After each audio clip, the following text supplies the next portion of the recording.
Dear students, आज हम पढ़ रहे हैं ऑर्गेनोमेटेलिक कंपाउंड में जिंक ऑर्गेनोमेटेलिक कंपाउंड्स। पहले हम लिथियम और मैग्नीशियम के पढ़ चुके हैं।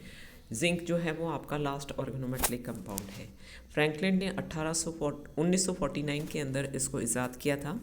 इसकी जो सिंथेसिस है वो एल्काइल आयोडाइड पर जिंक की रिएक्शन कॉपर कपल के साथ की जाती है तो RZnI बनता है। लेकिन इस रिएक्शन के अंदर इनर्ट एटमॉस्फेयर में नाइट्रोजन गैस के अंदर ये रिएक्शन होती है। इसी तरीके से बोरेन और ऑर्गेनोमर्करी कंपाउंड से भी ऑर्गेनोजिंक कंपाउंड जो हैं वो बनाए जा सकते हैं। जैसे ZnR2HG में Hg रिप्लेस हो जाता है जिंक के द्वारा और R3 ट्राइअल्काइल बोरेन में ये जिंक के द्वारा रिप्लेस हो जाता है। तो ये मेटल एक्सचेंज हो जाता है और डाइअल्काइल जिंक का फॉर्मेशन होता है। इसी तरीके से तीसरी रिएक्शन के अंदर हम एल्काइल लिथियम कंपाउंड की जिंक क्लोराइड के साथ रिएक्शन करते हैं 2R lithium and ZnCl2R2 zinc 2 lithium chloride. इसका मेटल एक्सचेंज एल्युमिनियम के साथ भी किया जा सकता है। मेटल एक्सचेंज रिएक्शन में डाइअल्काइल जिंक जो की प्रिपरेशन जो है वो जिंक क्लोराइड के साथ और ट्राईथाइल एल्यूमिनियम के साथ रिएक्शन करके डाईथाइल जिंक जो है वो बनाया जाता है। डाई एल्काइल या डायराइल जिंक डेरिवेटिव्स जो होते हैं ये नॉन पोलर लिक्विड होते हैं और लो मेल्टिंग सॉलिड होते हैं। लो बॉइलिंग पॉइंट कंपाउंड्स जो होते हैं इनको डिस्टिलेशन के द्वारा प्योरीफाई किया जाता है इनर्ट एटमॉस्फेयर में। जैसे डाईमिथाइल जिंक को 319 केल्विन डिग्री पर, डाईथाइल जिंक को 391 केल्विन पर। डाईथाइल जिंक जो होता है वो एक पॉलीमर के रूप में रहता है EtZnI3N in which each iodine atom is bonded to the 3 zinc atom by the bridge bond।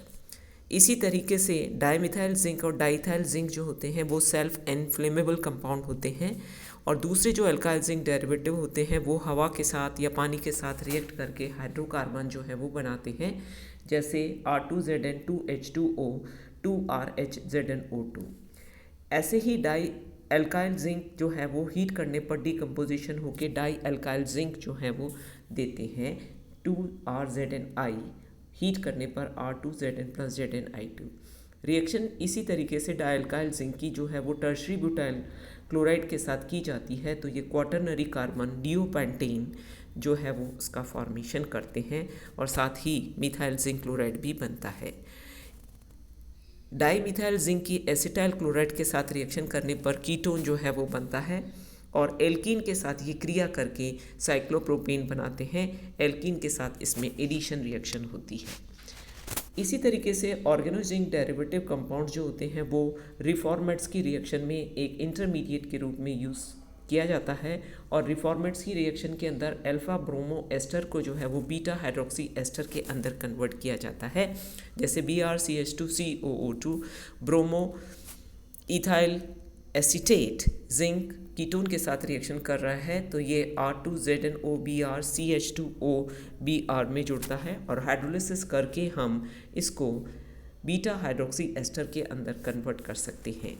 ये जो रिएक्शन है ऑर्गेनोजिंक कंपाउंड की, इसके अंदर जो BrZnCH2COO C2H5 फॉर्म होता है एज ए इंटरमीडिएट, यह एक डाइमर के रूप में मौजूद रहता है और डाइमर में ये जो है वो BrZnOC4H8CH2COO होल ट्वाइस के रूप में यहाँ पर रहता है और एक 8 मेंबर्ड रिंग का फॉर्मेशन करता है जिसमें जिंक जो है वो इसके यहाँ पर जुड़ा हुआ रहता है और OCH3 यहाँ पर 2 जुड़े रहते हैं, ये CH2 है और ये यहाँ पर जो है वो OC2H5 ग्रुप जुड़ा हुआ है।